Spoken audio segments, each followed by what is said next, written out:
Hello, good morning, everybody. This is your girl, Donna D, aka the Urban Mommy, and I am here with another podcast. Today, I am here with Mr.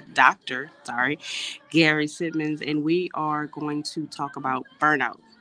Welcome. Thank you. Thanks very much for having me. All right, perfect. Well, could you introduce yourself to everyone, please? Sure. I'm Gary Simonds. I was a neurosurgeon for most of my adult life, and but I retired from surgery a couple of years ago. I still teach at medical school and undergraduates up at Virginia Tech. Wow, that's awesome. So, when you were younger, you always wanted to be a doctor? Oh no, I wanted to be a lot of a lot of things. Yeah, I went through the usual astronaut and fighter pilot and all that sort of thing. When I entered med school, I mean, when I entered college, I really actually thought I was going to be a minister. Wow, that's a big difference, minister to neurosurgeon. Yeah, a bit of a jump. I studied in college both biochemistry and religion, so I kind of was a double major. Wow, that's awesome. So, what led you to do medicine over the other? I don't know. I keep asking myself. I think at the time I well, as I said, I had gone in believing I was going to be a minister, and I think through all the religion courses, I started having more doubts that any one religion was going to be the answer, and so I think I started looking for other ways to maybe help, and ended up in medicine. Okay. So, what made you go specifically into brain surgery? Well, that one's a little bit more clear cut. I do remember that one clearly, but when everybody gets into medical school, I think quite a few kind of know what they want to do, but often change as they kind of are exposed to different fields in medicine. And I was certainly like that. I was going to be a family doc, and then after a while, I was going to be a tumor doc, a cancer doc, and then I was going to be a general surgeon, and then I was going to be a cardiothoracic surgeon. And that's kind of what I settled on, was cardiothoracic surgery. And my last few weeks in medical school, I saw my first brain operation, and I said, "Oh my God, I've got to do that." So I started running around. I had to, change everything. I had everything all set up for training in cardiothoracic surgery, and I had to jump out of that and find a place that would train me for brain surgery. So yeah, it was a last minute crazy jump, and I always tell students it was the stupidest thing I could have done, because I had no idea what I was getting myself into. I kind of lucked out, because now I look back and can't imagine doing anything else. But at the time, I had no idea what I was doing to myself. So, do you watch doctor shows? I don't, to be honest. It's funny. My wife and I, we tend to watch a lot of these police procedural shows, and I would imagine that, if you were a real detective and you were watching one of these shows, you'd be sitting there going, "Oh my gosh, is that stupid? Oh, they never do that. We never do that." And that's kind of like what it's like to watch a medical show. I can imagine, because especially as a brain surgeon, because that is like much more complex than. So I can imagine the way you look at a lot of the TV shows. Like, that is not what we would do. Yeah, especially when I don't know, an ER doc is doing brain surgery or something, we're kind of like, well, not really. Right? They would definitely call for backup. They would, yeah, I because the hope. ER, you have to go see a specialist. So I know you were really big on burnout. So I can imagine, as a medical student, especially going into neurosurgery, that you probably experienced burnout during college. Yeah, you know, um, in actually in I don't know. I don't know if I did or not. I'll tell you, the from the start of the neurosurgery career on, I think is where it certainly hit. When back in the day, and you'll start getting one of those stories of how deep the snow was and how I had to walk both ways. But back when I was training to be a neurosurgeon, you go for 7 years of what we call a residency after medical school. And during that residency, we were on call and pretty much up all night every third or every other night, meaning, you go without sleep every third night. And we were working 110 hours or so a week in the hospital. And it never really let up, even after getting out of the neurosurgical training. And I never recognized it in myself. But later in my career, I started noticing it in others, where it just seemed like everybody on my team. I was the boss, and everybody on my team was acting like jerks and kind of getting everybody upset. And they were great surgeons, but they were kind of nasty to everybody. And I started thinking about, well, what's going on? Did I just hire a bunch of jerks, or is something else going on? And that's where the concept of burnout started hitting me. But and then in retrospect, you realize it's not just my partners, it's me as well. And I think it's one of the lessons, and one of the things I try to get out to people is you don't realize it in yourself, often at least. You're just motoring along. You kind of, you know what every day is like, the day to day. You got a million things to do. You got multitasking. You're being pulled in all directions, and I don't think you even notice it creeping into your life, that it's just kind of dragging you down and under, until you really stop and think about it, and think about where you are and how are you relating to the world and stuff like that. So to a long way to answer your question, but I'm sure that I went through long periods of burnout throughout my career, but probably had no idea until the last several years of my career, where I really started digging into the burnout world.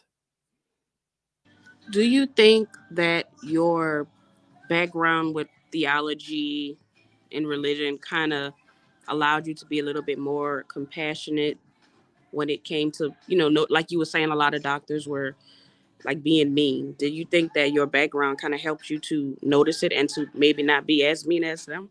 I, I would love to believe it, but I think there are people who would argue otherwise, that I could be a fire breather too. It may be, the background in a pretty strong background in religion, and definitely, certainly throughout the years, I've held my own beliefs. Um, it probably opened my mind a little bit more to considering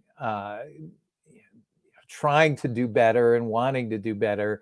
I mean, we were always focused on, the health and benefit of our patients and their families, and certainly the compassion and empathy and all is probably helped along by the religious side of things. But I'm not sure I was doing any better than my partners. But I think it did allow me to open my eyes more once I started picking up on the thread, if you will. Okay. So when dealing with burnout with professions such as, like being a doctor, or like, I guess that requires a lot of time, even police officers, how did it affect your family life?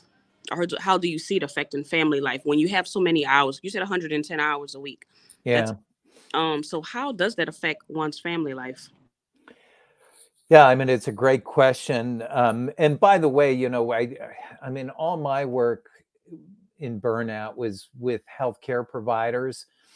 of all levels and all types. But I mean, I think it's epidemic. I think we all uh, sustain it to one degree or another. I mean, it's just modern life is so darn busy and so darn, as I said, you're just multitasking nonstop. That phone is going off, the texts are going off, instant messages, the kids, I mean, it's just a million things at once. And I think we're all very prone to it.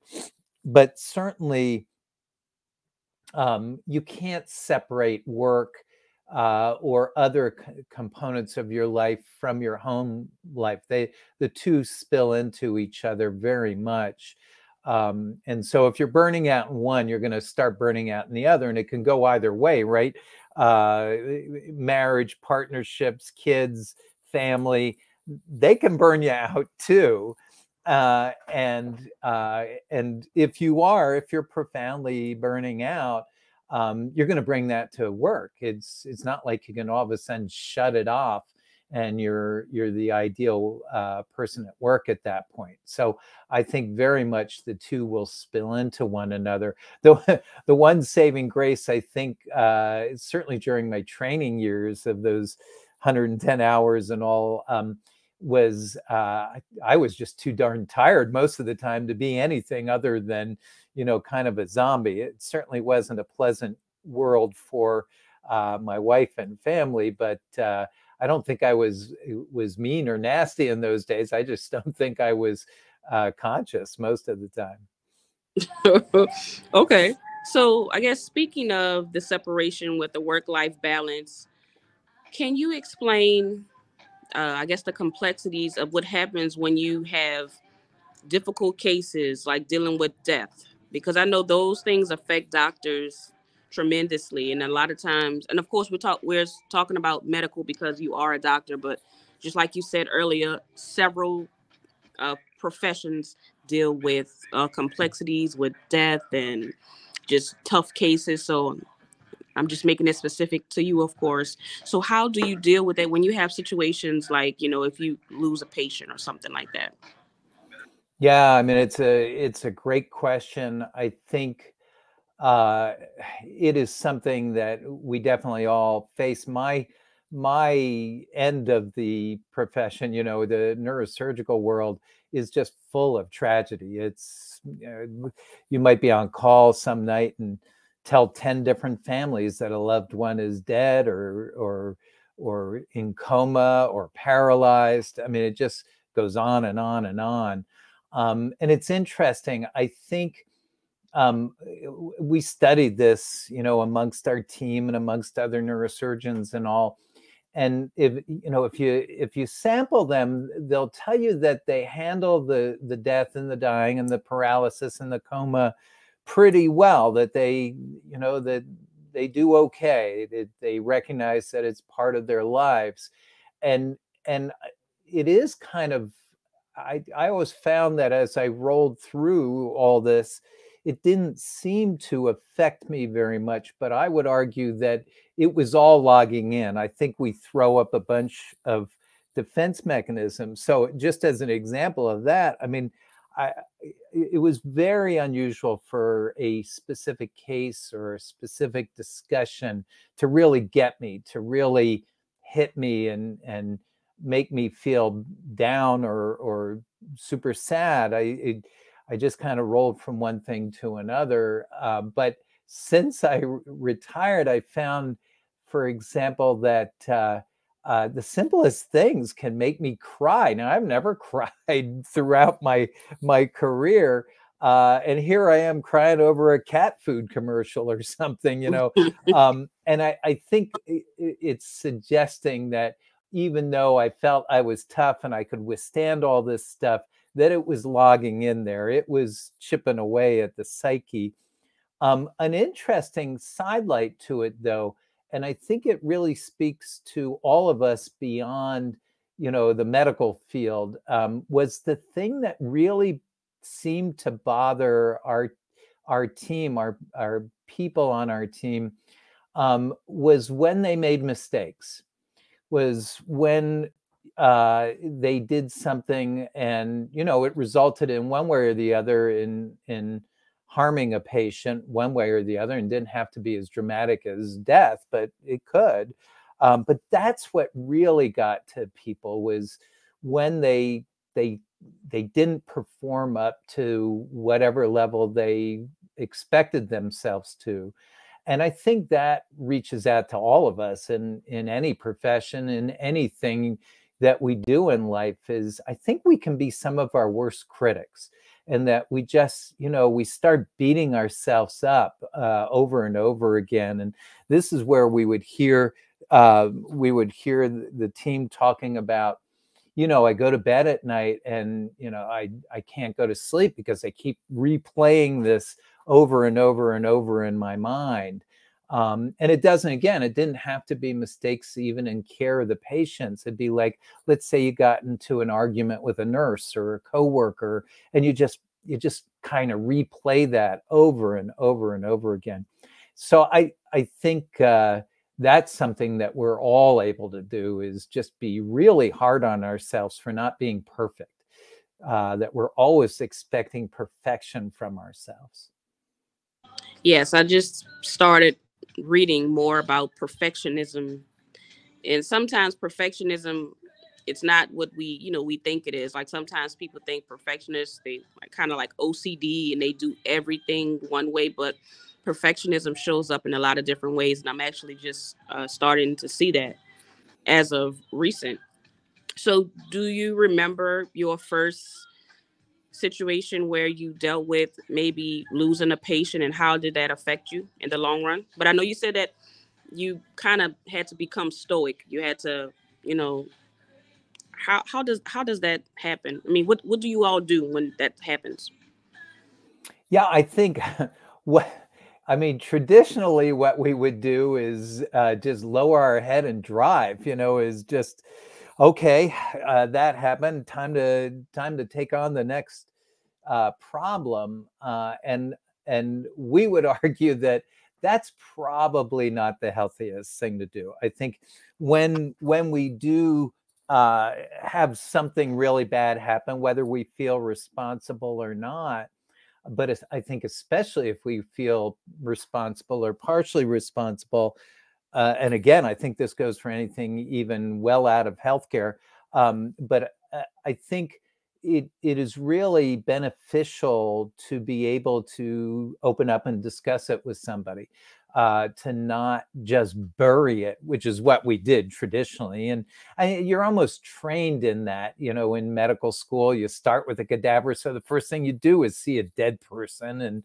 and you're kind of carving them up and stuff. And I mean, right out of the blocks, I think you're just turning off a part of your brain and saying, okay, this isn't a person who had a life and loved people and was loved by people and all that. It's a dead person, or it's not even a person.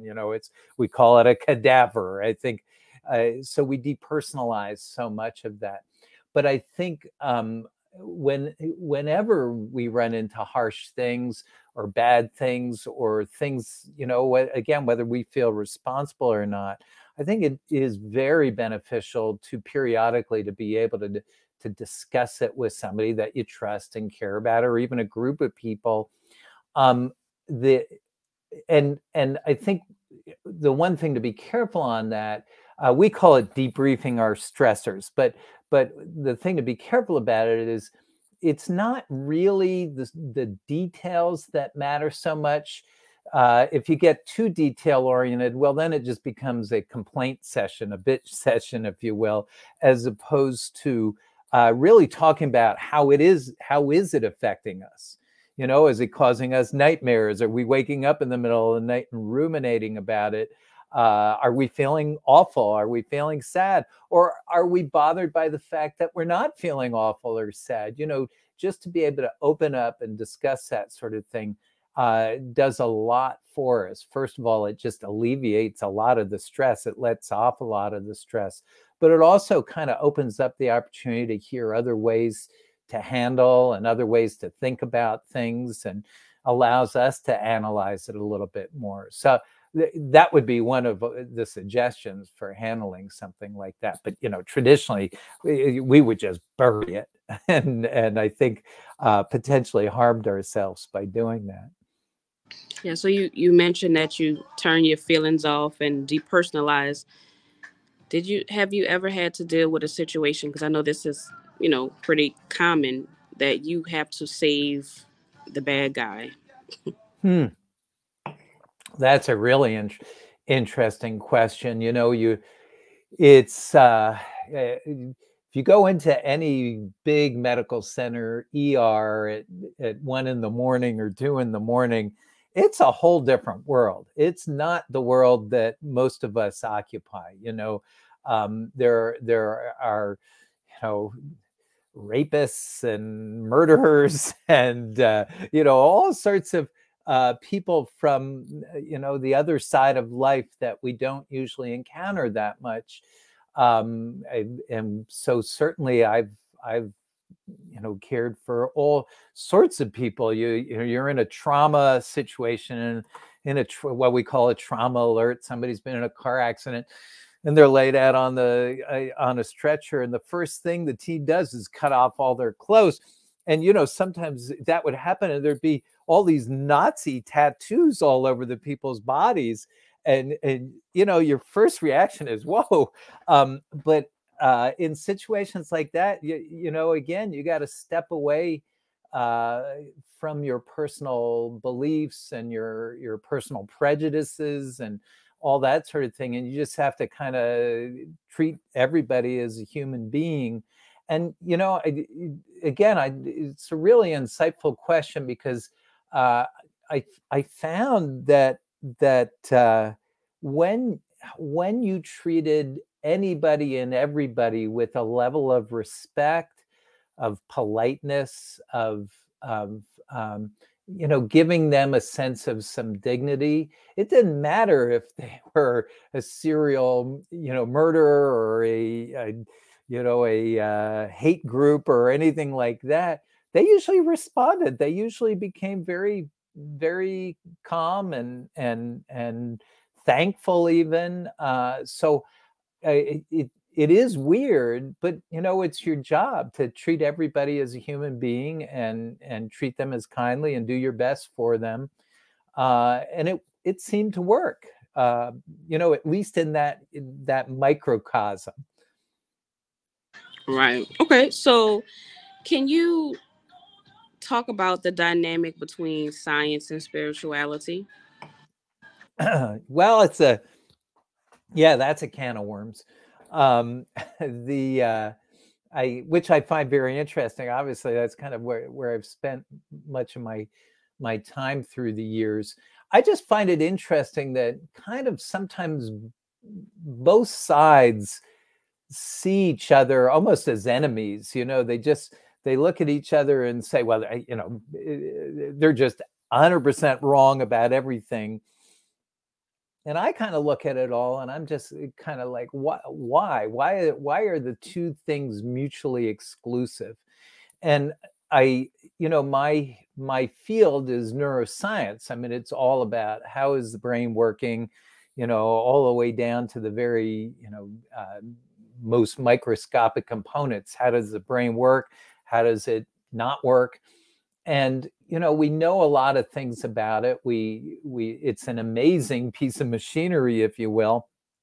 And so if you're on the science side of things, you kind of, so many of the people on the neuroscience side say, hey, we don't need spirituality. We don't need to believe in religions or paranormal or supernatural or anything like that, because, the brain can explain virtually everything.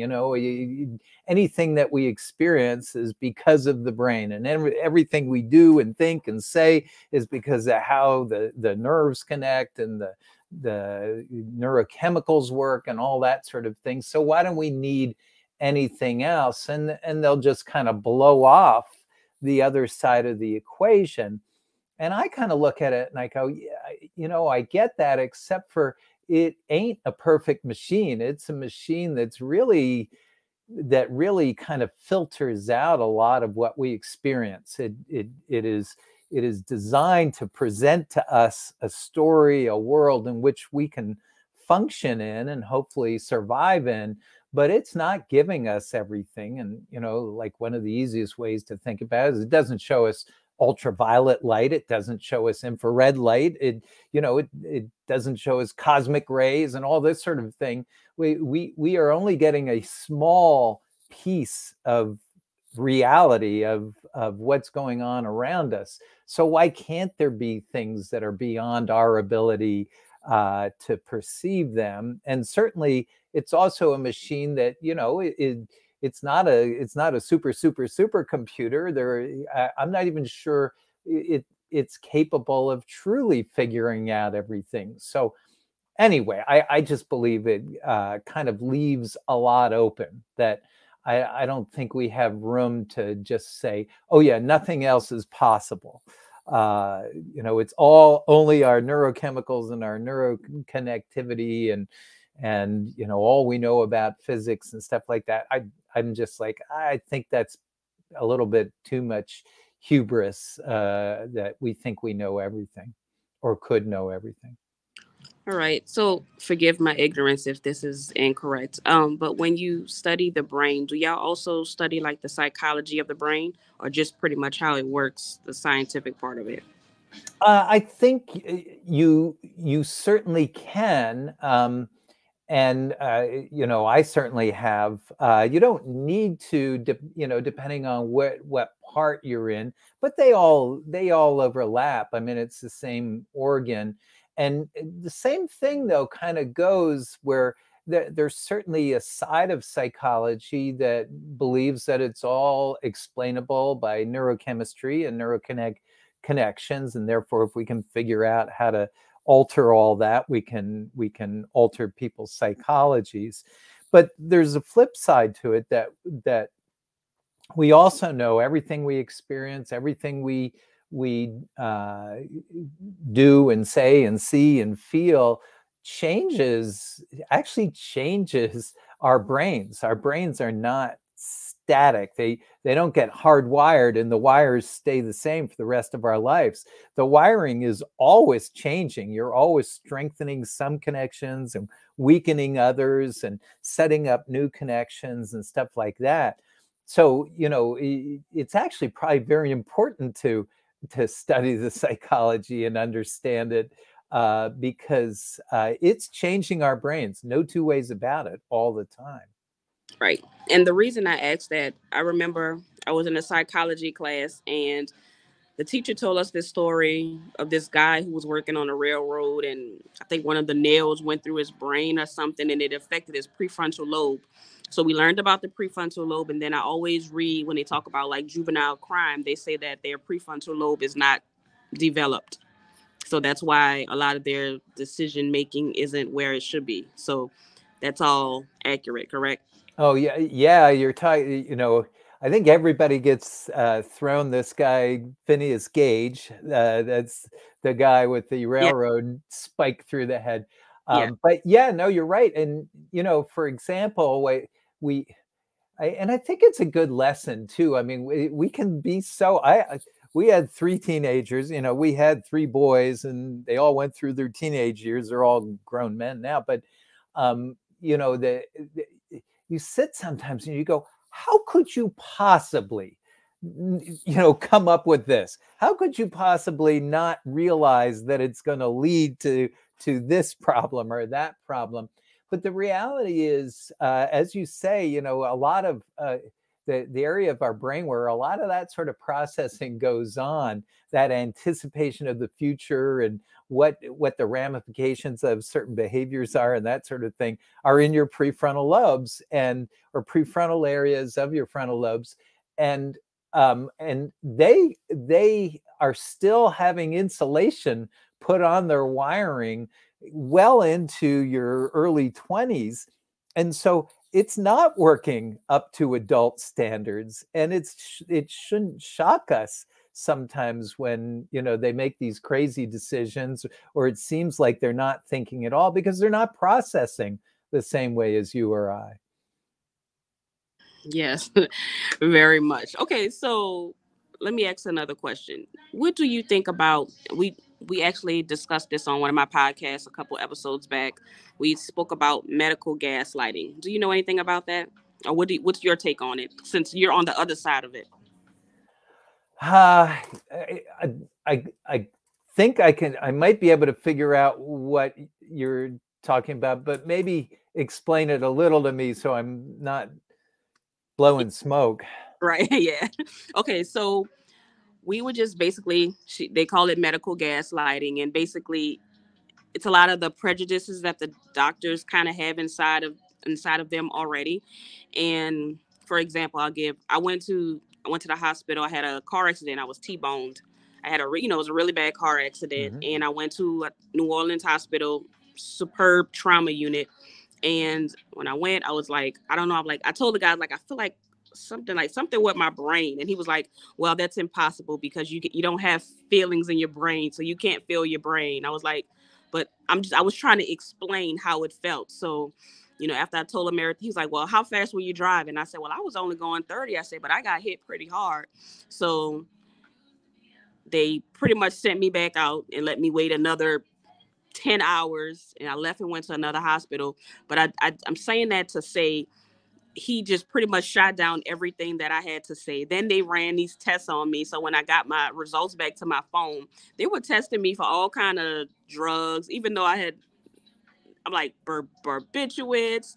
They were testing me for like every single drug. I'm like, I don't even smoke. Like, and then when I when they said, okay, we're gonna give you some medicine, they gave me Valium. So pretty much I was in pain. I was whatever was going on. I have a history of migraines and all kind of stuff, neurological issues. I've had seizures before, and they pretty much gaslit the heck out of me. And they gave me Valiums to calm me down, but nothing else. They checked my drug. No drugs was in my system. So it's like, at what point do you listen to me when I said that something was wrong? And eventually something was wrong, but like, what's the deal with that? I was telling that else, and she was talking about the gaslighting. So when I told him about my brain, he's like, well, that's impossible because you can't, there's no nerves. And wait, I think he said there's no nerves. I could be saying this wrong. There's no nerve endings on your brain, so you don't feel that. I'm like, but it feels like something is tingling. Whatever. Yeah, no, I get it. Well, let's start. Let's start with the. It is true that the brain itself has no pain sensation, so we do awake brain surgery at times when we need to, and if you're cutting through the brain, they're not feeling anything. However, if you've been in a car accident, of course you're going to have headaches. People, one of the primary symptoms of a concussion, for example, would be headaches. And that's because there's all sorts of nerve endings around the brain. Your brain's in a bag of fluid that has tons of nerve endings. Your scalp has nerve endings, all that. So headaches after a car accident is a dime a dozen. So I don't. So what you're getting into is not all docs are doing as good a job as we might want them to, but it may dovetail into what we started out in this podcast with, and that is that there are estimates that 50% or more physicians are suffering from one level or some level of burnout or another. And I'm not a world expert on it. I've tried to learn as much as I can, but I worked with a world expert on physician burnout. And I once pinned him down and I said, his name's Wayne Sotil. He's actually from Louisiana originally, just a fantastic clinical psychologist who is a world expert on physician burnout. Hmm. And I once said to him, Wayne, how many of these misbehaving docs are just jerks? They're just jerks.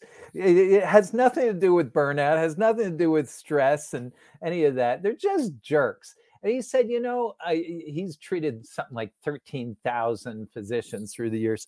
But he said, I would say it's no more than 5 to 7%.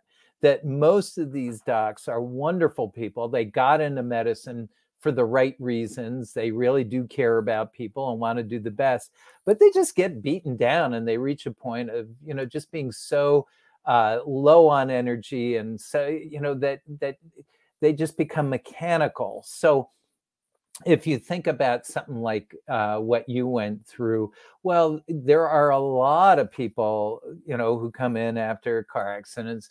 It's not uncommon for people to be demanding narcotics, and that's got, or, opioids. And so that's gotten a whole, I mean, it's just entered a whole Pandora's box, there. A large number do come in intoxicated. And so it's common for anybody who's been in a car accident now for that just to be one of the standard labs. So it's called a tox screen. So it's not like they're saying, ooh, it looks like, she takes a lot of heroin. That's just part of the screen. It's going to screen for every, drug that's out there as a single order. You just check a box that says tox screen, and all those drugs are ordered for. But I think what happens is they get burned out, and then they just kind of are just being reflexive. And I teach in the medical school. One of the courses I teach is on malpractice. Why physicians get sued, and what it's like to get sued, and we talk about ways to avoid getting sued. Well, one of the first suggestions is be a good doc. And one of the ways we get into how to be a good doc is to I give them all sorts of surveys of patients on what makes a bad doc. And one of the biggest things that tick patients off with docs is a sense that the docs aren't listening. And, it's just like you were saying, you're describing things. It really is the doc's job to take that as being the truth, as being what's going on, and yet again, I'm going to blame a lot on burnout. I think we just stop listening, and we just kind of go, okay, here's another car accident. We have to go through the usual, make sure they weren't, narked up on something. They're probably going to want me to give OxyContin or oxycodone, and I can't do that. And they seem a little bit irritated, so I'll hit them with some Valium, and that'll calm things down. It's all almost reflexive rather than actually focusing in on you, caring and thinking about you and your situation and all that. And again, they're busy and they're running through a lot of different patients and all. And I'm not trying to make excuses. I'm just saying that, I can see where it happens. And this is why we're trying to tackle it, because ultimately it's you, the patient, who, gets a lesson than positive experience out of it. Right. So when we talk about burnout, what I think of, and what probably most people think of when we talk about burnout, is basically just being exhausted, being tired. But does burnout include kind of being tired? Let me see how to explain this. So does burnout also include, like we were just speaking about with the situation, like he's probably tired. A lot of people do come up on drugs and stuff like that. The place I went to, of course, is a trauma center. It's a state hospital. So they do deal with a lot of certain kind of people. So does burnout include that? Like you're so used to dealing with these kind of people that you almost treat everyone like that? I would say it certainly could. Absolutely. So, there are formal definitions of burnout. And what we really got into was a whole different side of it. But I think one of the better metaphors for it, or whatever, that I've heard through the years is this a concept that all of us kind of have a bank of energy within us, that and you can call it psychic energy, you could call it emotional energy, whatever you want to call it. But we all have, a certain amount of energy, a bank of energy in us. And that's the stuff that allows us to get up in the morning and go face the world and, get our activities of daily living done and take care of the kids and go to job or whatever, produce a podcast, whatever it is. And yet throughout our day, we encounter a million things, and those encounters, our experiences, our thoughts, everything we experience, either is going to make a deposit in that bank. It's in other words, energize us more. That might be the things we really enjoy, or the people we really enjoy, or the music we really enjoy, all that sort of thing. But there's also there are going to be plenty of things that make a withdrawal. And I think it's real easy for us to think about the things that make withdrawals from our energy, the things that just make us roll our eyes and get irritated and get sad or whatever. And burnout might be a way to look at it might be that you're just significantly overdrawn on your bank account, so that the energy just ain't there for the things that normally we would just do without even thinking about. And so if you apply that to the way we behave with each other, it takes a certain amount of energy to be nice to everybody, to be thoughtful for everybody, to be caring about everybody, to want the best for everybody, to go out of your way to be kind to somebody, even if they're annoying you or whatever. So you could see very quickly if you're in a scenario, and again, it doesn't have to be medical. Let's say, we had 3 boys. I was almost never home, so my poor wife was, dealing with them. And how do you stay kind and caring when they're tearing the house apart? It takes a certain amount of energy, and so if that energy level is super low, you may end up snapping at the kids where that's just not you, and snapping and saying something that you regret. Well, if you're a physician or a PA or a nurse and you're there taking care of patients, you may just stop listening. For example, you just stop listening. You just, okay, I know what to do here. You just go on automatic pilot. Or you can be worse. You can be nasty and snarky and, say things that you would never dream of saying, but you just don't have the energy anymore to kind of scale it back or to filter it out. So it just comes out. And I think when you think of it that way, there's just a whole slew of behaviors that we noticed our team was getting into. They were still taking good care of the patients. They were doing good surgery, but it was as if they were pouring all their energy into that. So then a nurse calls on the phone and says, Mr. Jones up on 7 East hasn't moved his bowels for 3 days. And you're just like, God damn it, why do I need to worry about Mr. Jones's bowel movements, where normally you would say, oh, okay, let me help you. Instead, you're barking at the nurse. Doggone it, why are you bothering me with this? Is he dying? No. Well, give him some prune juice. And that's what you potentially become. Right. It's funny because when we first started, we were talking about how doctors are typically trained to depersonalize so that they can remove their personal beliefs. But now, with what's going on now, it seems like those personal beliefs are coming back or kind of creeping back in.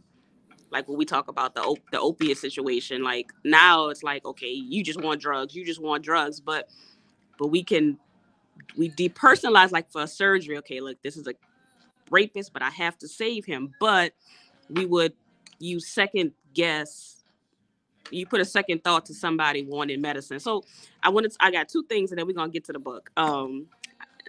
Medicine is always interesting to me. So when we're talking about drugs, so you know, years ago this wasn't a thing, but now it's the big thing is of course opiates. So a lot of times doctors, even though you may be in pain, they don't give you those particular drugs because of what's going on, of course, obviously. However, isn't it kind of counterproductive when we have people that are actually in pain and we don't give them the proper drugs? Because one of 2 things can possibly happen. They may try to get it from someone else and they may run into the fentanyl situation. Or Of course, they can be extremely in pain, and then pain can make other things start. I've seen people, not seen, I've read about people having heart attacks because of the pain. But the strange thing is the drugs are still going to be on the street. So the people that are getting the drugs are probably the ones that don't need them. But people that actually need them, that actually have like some serious pain, they don't get them. And then when they do get them, they get fentanyl and they die. So what do they tell you all about it? You're really throwing some fastballs at me, and this is definitely a fastball, which I'll probably strike out on if we continue with that metaphor. But it's really interesting, Donna, because if I'm old enough to go back to there was a period there where they were really hammering us, the physicians. And who are they? It was the federal government and the media were hammering us for not giving enough pain medicines out. In fact, we were told it's now, the fifth vital sign or something like that. We were supposed to, and we were told that we were supposed to be giving pain meds before the pain even set in, head the pain off at the pass. And that's what we were being told all the time. Now, for us, interestingly, in neurosurgery, you deal with a lot of dreadful stuff, but we also are very much involved in the pain world because we also do spinal surgery, because the nervous system is housed in the spine as well, and so we end up doing a lot of spinal surgery, which is very much a pain world. It's all revolving around pain. And boy, we saw every behavior under the sun. You would prescribe some oxycodone or something, and the patients would tell you the dog ate it, it dropped down the toilet, it was struck by lightning. I mean, any story that you could imagine. So there was a lot of drug seeking going on even back then. And so we were trying to meter it out so we weren't overdosing people and all. But at the same time, we were getting clobbered for not giving enough out. And then with the opioid crisis, all of a sudden, now we were being vilified for giving too much. So it's a tightrope to walk, because I mean, pain is real, and there's a lot of people who need painkillers.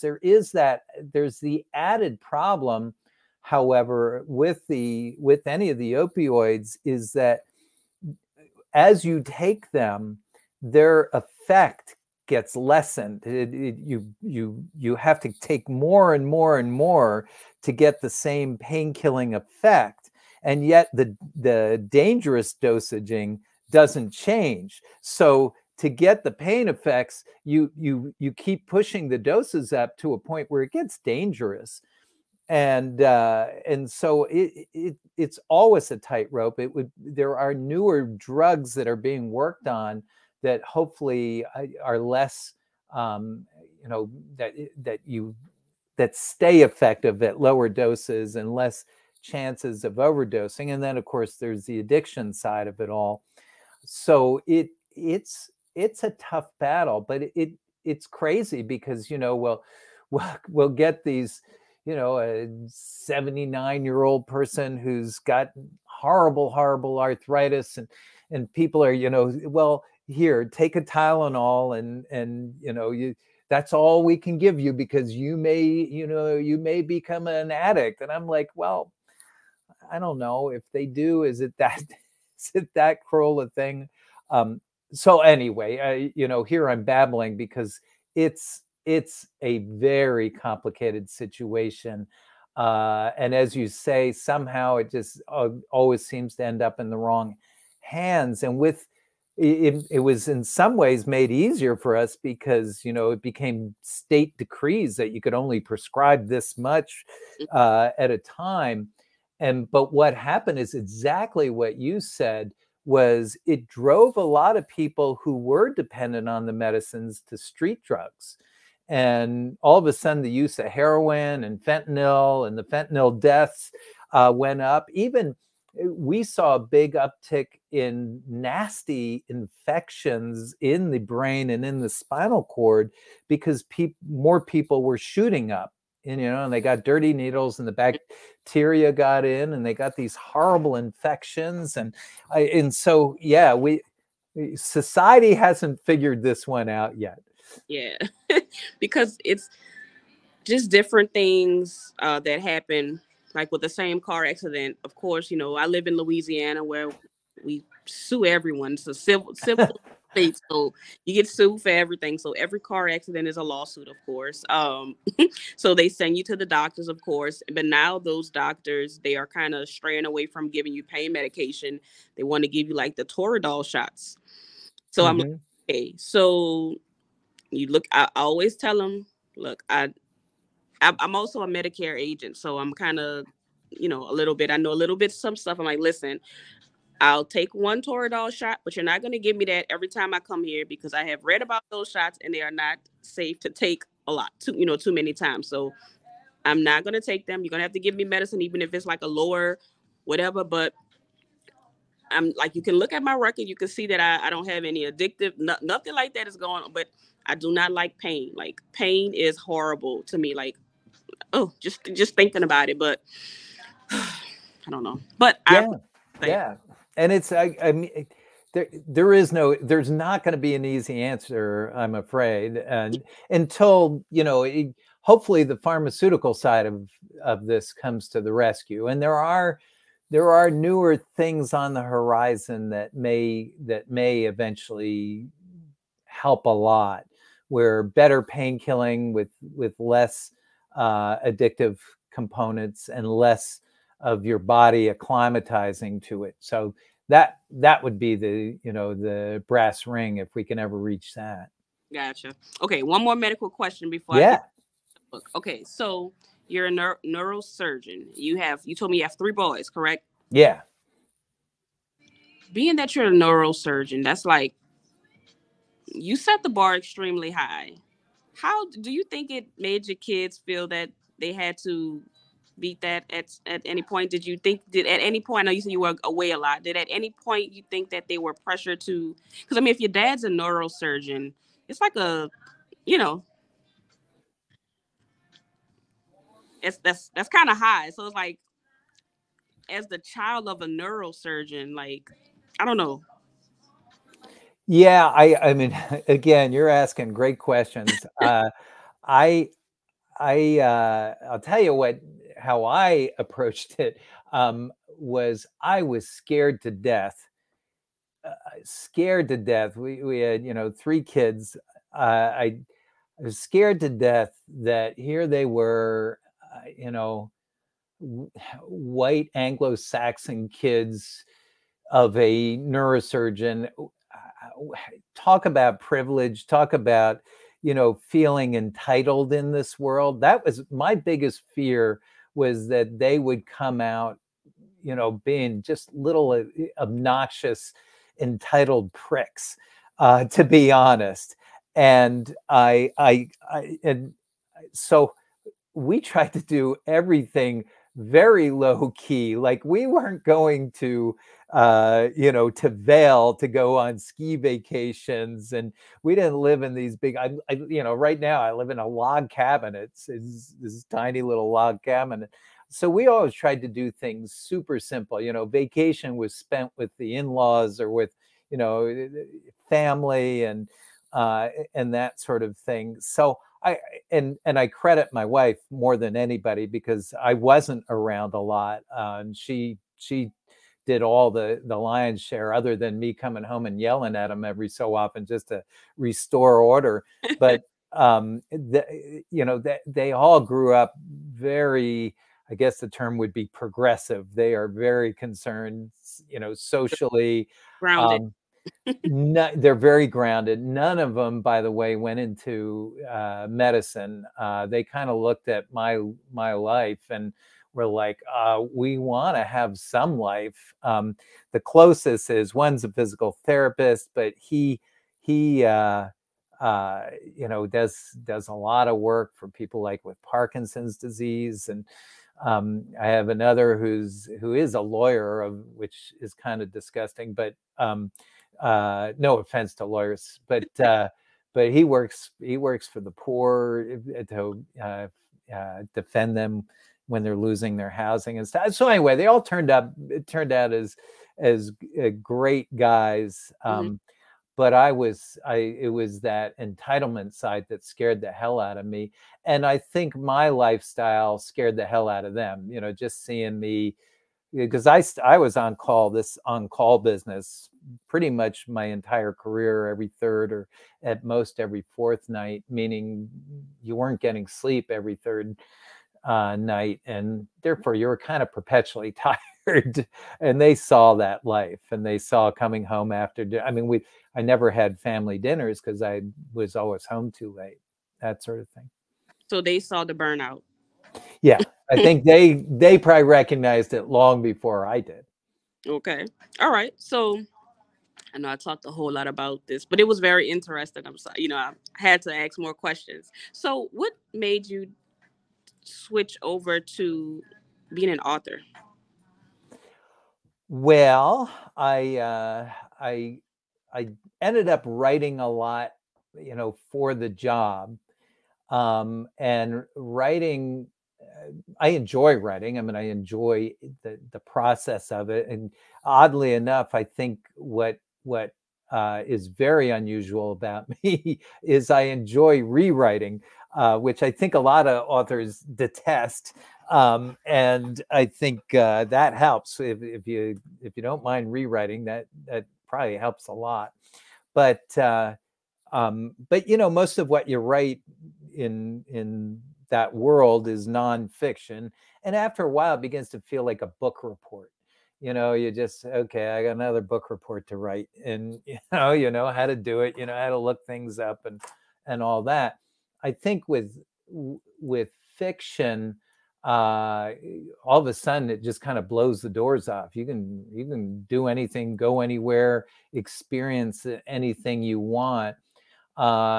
And I guess, again, my world was so regimented. Everything had to be within the lines, keep coloring within the lines. Well, within fiction, you can go as far out of the lines as you want. Doesn't mean that people are going to like it or read it, but the process itself just feels like super liberating. So I don't know, in the long run, I just enjoy it. It's fun. I can sit down and start writing, and 6-8 hours have elapsed, and it's not good. I'm much more sedentary now than I used to be. Okay.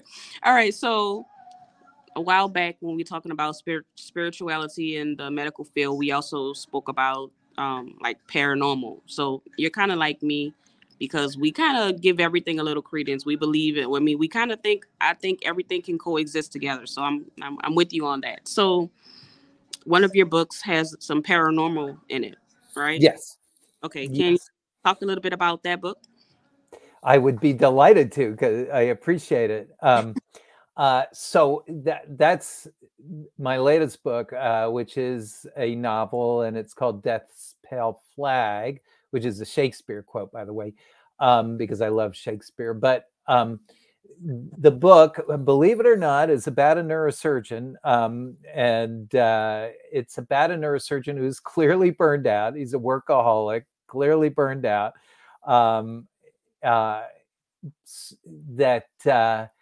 He begins to see ghosts, and as the book goes on, he sees more and more ghosts, and several questions then pop up. First of all, it just starts disrupting his life, initially his home life, but eventually it starts disrupting his work life.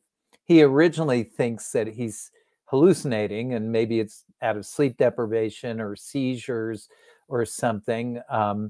Again, trying to explain that from the neuroscience side of things. But he eventually convinces himself that it is actually ghosts. And so what I'm throwing out to the reader is, well, is it ghosts, or is he crazy? Is he going crazy? And then part of the reason for the book was I really wanted people to see what that neurosurgery world is really like behind the curtains, behind the OR doors. What is that world really like? And so you get a heavy dose of that world along with the paranormal. And what I was hoping the readers might start thinking about is, well, what's actually scarier, the supernatural or the natural worlds?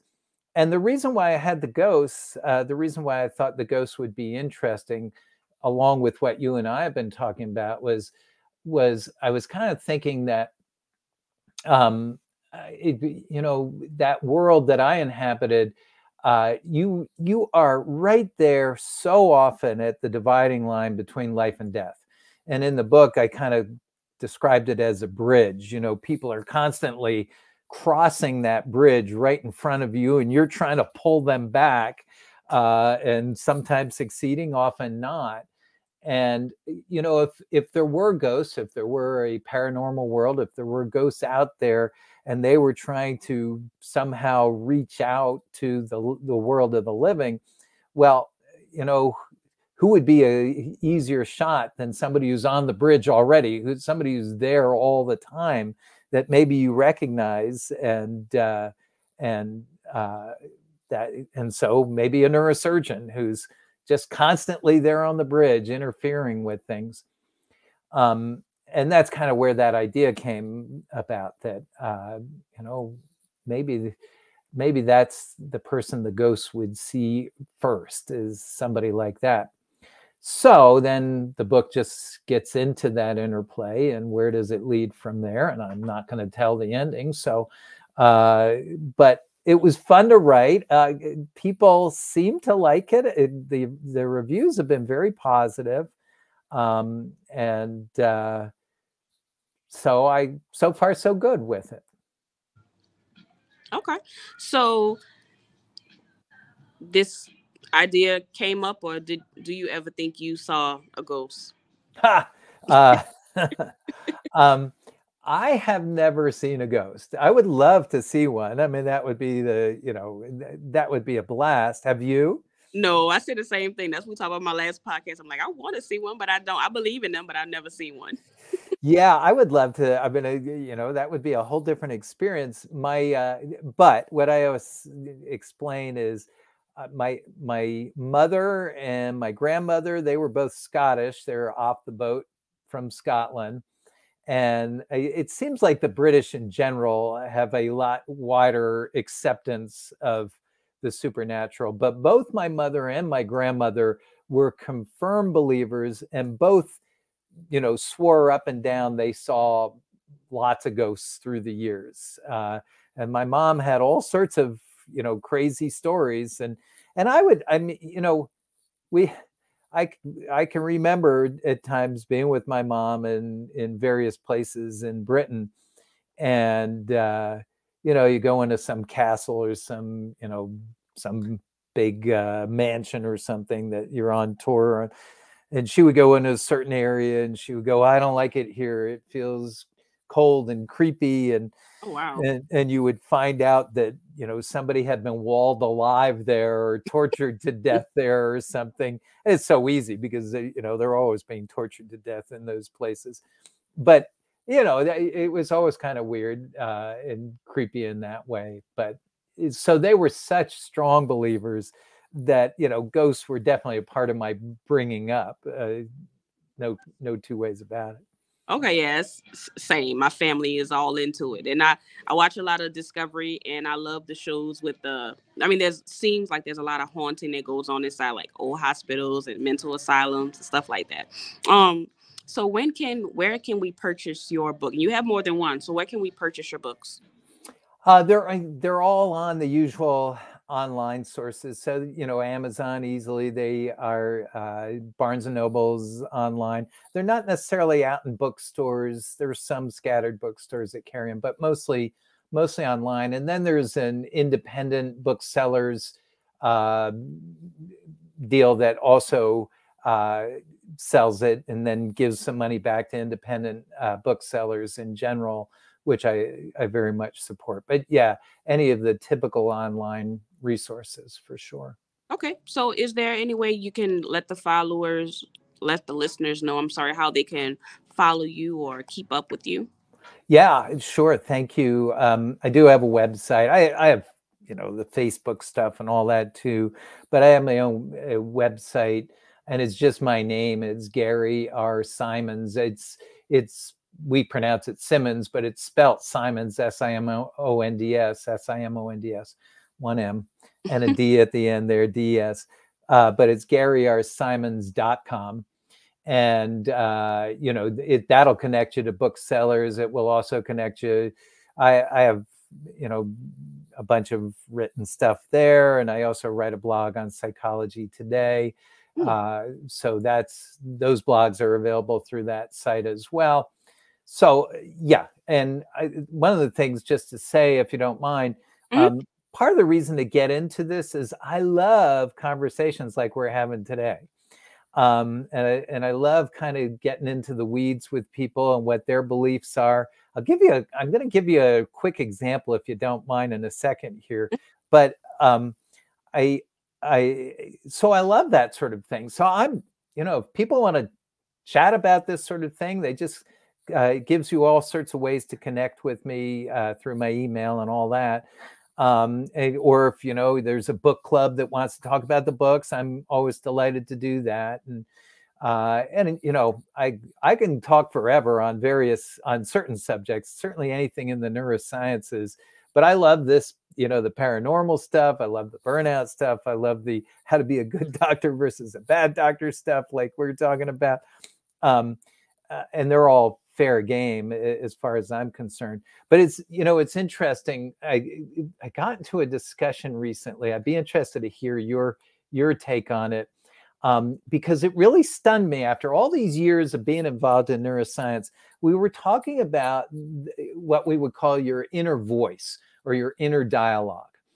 And we got talking, initially it was with family members, and then I started quizzing friends. And we were saying, what's your inner dialogue like? What's your inner voice like? And mine personally is basically my voice. It's certainly the voice I hear when I'm reading. It sounds just like the voice when I'm reading, which is some variation of my own voice. And it's a voice. I mean, it's they're talking to me, and mine goes nonstop. If I stop talking now, or you stop talking and if there's silence, it takes 2 seconds for it to kick in, and it's then starting to yabber at me. And it's not the nicest voice on earth. Well, another person said that their voice was, they had a childhood friend, an imaginary friend, and it's that voice. I said, well, another person said, well, I don't really have a voice. The words are there, but I can't say that it's a voice. Then another person said, I don't even have any sort of, it's not words, it's pictures. I see pictures. Another person said, I see videos. And then when I'm looking it up online, they're saying a bunch of people don't have any sort of. So anyway, what's yours? What's yours like? Now that you ask, I mean, that my brain is constantly moving. I'm, I think they call it ADHD, ADD now, when your brain is always talking.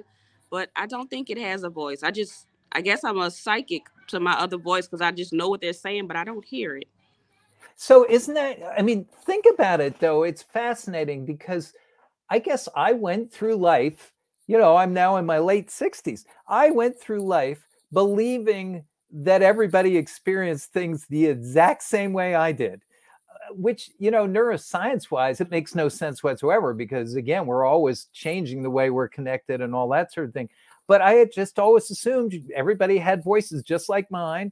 And the reality is we're all experiencing reality differently. So We're, you hear it? You hear something? oh yeah, yeah, So now you got me thinking because yeah. always like, in fact, when I do my podcast, like if you ever see me do this, I'm thinking and I'm writing it down because I forget. So whenever you say something, I write something down and then I say it. So I don't think it has a voice though. I'm gonna have Yeah. to next time I'm gonna have to pay attention. But I don't And think. voice, but I know exactly what it's saying. Like it's always talking. So like you said, as soon as it stops, something is going on in my head. I have to write it down because so much is going on that I have to write it down. But it sounds for you like it's still in the verbal range, at least. You're not seeing pictures, you're not No, seeing movies. There no. are words there, but they're not in a voice. And that's very much like one of my sons. One of my Hmm. sons says something very similar to you, and that it's always going Hmm. and all that. But boy, it's fun to check with your friends and all. Just ask them, and it's you'll be surprised at the wide variation there is Right. from person to person. And I just think that's fascinating. And you learn stuff like that just by talking with other people. That's the only way you'll learn this sort of thing. Yep. That's amazing. Okay, let me ask you my last question. And that is if you could go back and talk to 17-year-old Gary, what would you tell him about what he was getting ready to experience in life? Marry somebody very rich. Because I didn't. The No, I've thought about that one before, and if I probably what I would tell people is don't be so damn independent. Mm, Have mentors, allow people to give you advice. I was very much I didn't want to listen to anybody. I was going to do it myself, figure it out myself. uh, and I probably, could have saved myself a lot of pain and a lot of heartbreak and that sort of thing by actually opening myself up to other people's thoughts and suggestions. okay. I don't know. How's that one work for you? What's Uh, your advice to your 17-year-old self? when I was 17, I had a lot like going on. I was just trying to be this perfect person, just trying to Mhm. do everything. I would probably say, relax. Everything is gonna be okay. Just go with just go with your first mind. Just stop overthinking everything because I overthought everything. Like I wanted to do everything. I just wanted to overachieve and just I was always looking for outside validation. I guess I wouldn't change it because I wouldn't be the person that I am, but I just always wanted this. I wanted to always just do this and then I want to do that and then let me accomplish this and let me go do that. I was just all over the place. So I would definitely slow down a little and enjoy life because I was just always doing something. Yeah, and I worry about that. That's actually my next blog for Psychology Today that I've been working on is I worry that we are just really driving the kids of today. I guess because I'm around all these pre-meds and what they've gone through to get to where they're it's just crazy. Again, they're just going a mile a minute. I don't think they're giving themselves any time to be just kids and learn through experience. Right, and that would be me. That Yeah. and it, I probably didn't. I wanted to at one point, but I was such a perfectionist that I was so scared to do medical school. I started with nursing. I was so scared that I was gonna mess up that I didn't do it. But Yeah. that's just how messed up my head was. But I could have. I just was scared to fail, and I didn't want to. So I just said, let me do something safe. Yeah, and we tell kids all the time, "Oh, failure is your greatest teacher." And then we expect of them to get 4.8 GPAs. And I'm like, how do you even get a 4.8 GPA? It just, it was it was 4.0 was the best you could do back in my day, and that was okay. Yeah, So yeah, I really think we reinforce this super perfectionism. yeah, It's like you got to be beyond perfect. yeah, So yeah. All right, so guys, as you all are still here listening, that means that we had a very good conversation. Thank you so much, Gary, for being so cool, so down to earth, and so open to answer all of these questions. they're And great questions. I loved them. thanks. And you never said call me doctor. You're so Oh cool. God, no, I'm please. doctor. But yeah, I appreciate you so much. I think that if anyone has listened, well, they have listened to this conversation, they had definitely got something out of it. We talked about burnout, we talked about medicine, we talked about a little bit of kids. We did a lot. So I appreciate it. And I know you all have benefited from this conversation. please go check out Gary's book. You'll go follow Gary, go to his website. He has some classes. He teaches what you have, like a little class that you do. You have a blog. Just make sure that you follow and soak up all this information that he is giving out basically. So again, thank you. Thank Thank you. thank Thank you so much. A real delight, a real joy. I you. very much enjoyed this. Thank you. Good. Okay. All right. So for my listeners, thank you all for being here. And if the Lord says the same, I will see you all next week. Bye bye.